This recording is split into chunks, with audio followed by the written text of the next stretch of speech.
The Lord be with you. And with your spirit. A reading from the Holy Gospel according to Saint Luke. Glory to you, O Lord.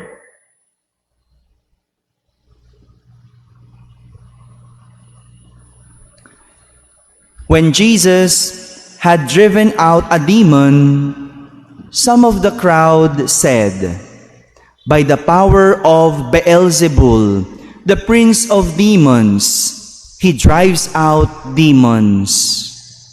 Others, to test him, asked him for a sign from heaven. But he knew their thoughts and said to them, "Every kingdom divided against itself will be laid waste, and house will fall against house. And if Satan is divided against himself, how will his kingdom stand? For you say that it is by Beelzebul that I drive out demons. If I then drive out demons by Beelzebul, by whom do your own people drive them out? Therefore, they will be your judges. But if it is by the finger of God that I drive out demons, then the kingdom of God has come upon you. When a strong man, fully armed, guards his palace, his possessions are safe. But when one stronger than he attacks and overcomes him, he takes away the armor on which he relied and distributes the spoils.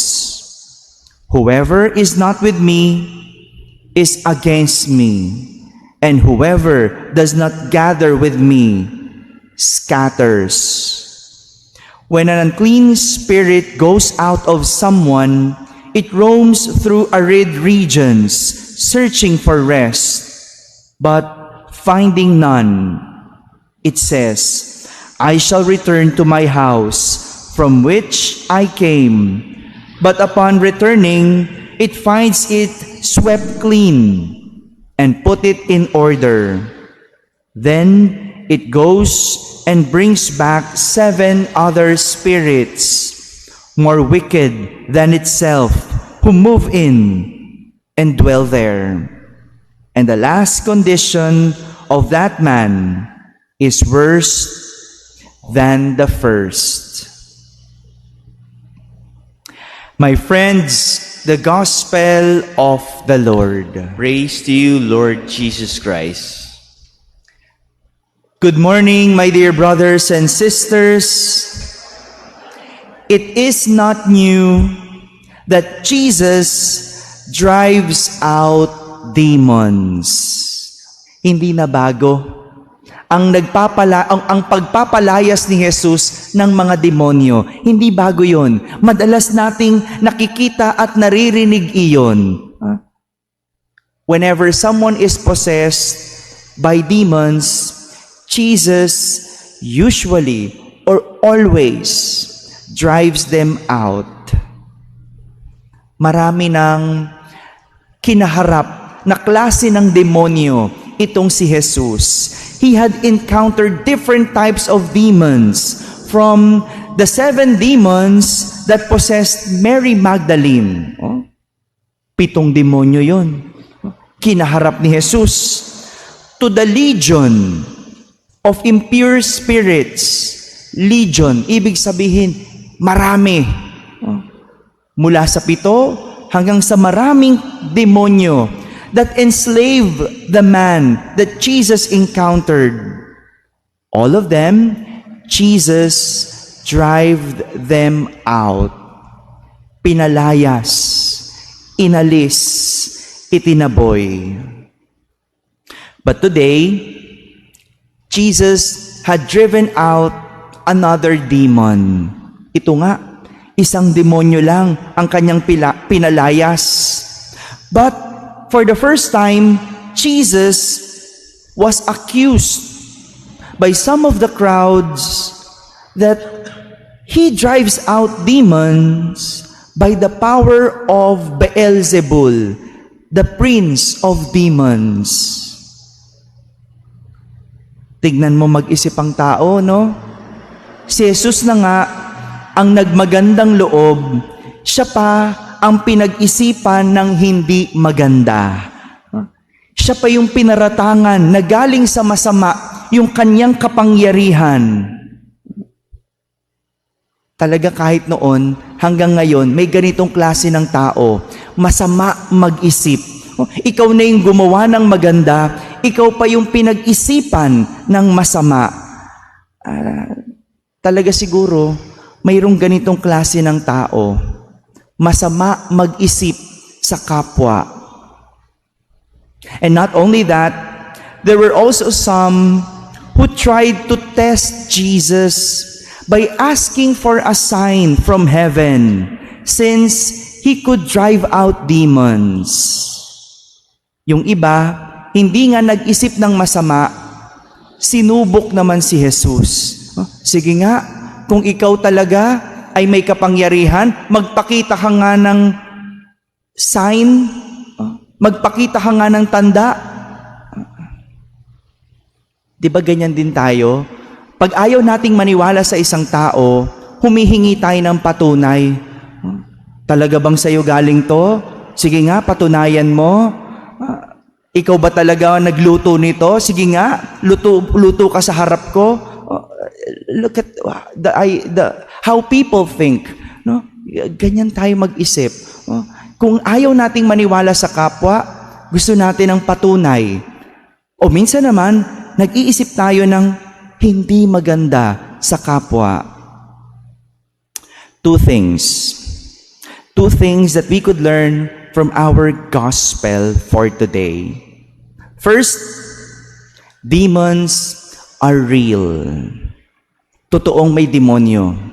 Tingin nga po sa katabi. Tingin lang. They exist. And sometimes, they are in our thoughts and heads. Minsan hindi yan nakikita. Wala yan sa katabi. Pero, nasa isip. It is where they start until it is seen in our actions. Sila yung kumakalaban sa mabuti nating isipan. Sila yung sinasang-ayunan ng ating isip kapag nakakagawa tayo ng kasamaan. Kaya nga, nasasabi natin sa tao, demonyo ka. Kasi nakita mong ginawa. May nakita kang ginawang masama. Pero, yang kasamaang nakita mo, nagsimula sa isipan ng tao. Demons exist, and they are real. And sometimes, they stay in our thoughts and minds.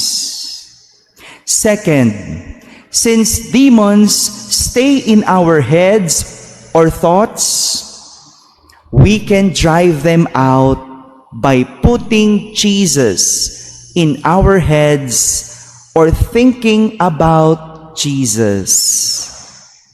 Kung nasa isip natin lagi ang Diyos, walang puwang ang kasamaan sa ating isipan. At wala din tayong magagawang kasalanan. Dito, nangyayari ang kasamaan at kasalanan kapag kinakalimutan natin ang Diyos. Isipin nyo, kapag kayo'y nagdarasal, hindi ba walang nakakagawa ng masama? Kasi ang Diyos ang nasa isip. Kaya kapag nilalagay ang Diyos lagi sa isip, walang puwang ang kasamaan. Walang puwang ang kasalanan. Mabuti na lang si Jesus alam ang laman ng isip ng mga kumakalaban, kumu-question at sumusubok sa Kanya. Wala naman talagang matinong tao ang nag-iisip ng masama sa kanyang kapwa. Alam yon ni Jesus. At alam niya, dahil laman ng isip ay demonyo. Kaya nga si Jesus madalas magpalayas ng demonyo kasi lumalaganap ang kasamaan kapag nananatili ito sa isipan. My dear brothers and sisters, demons are real.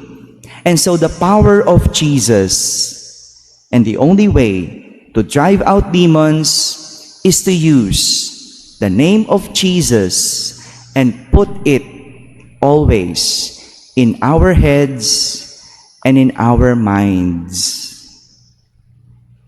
Amen.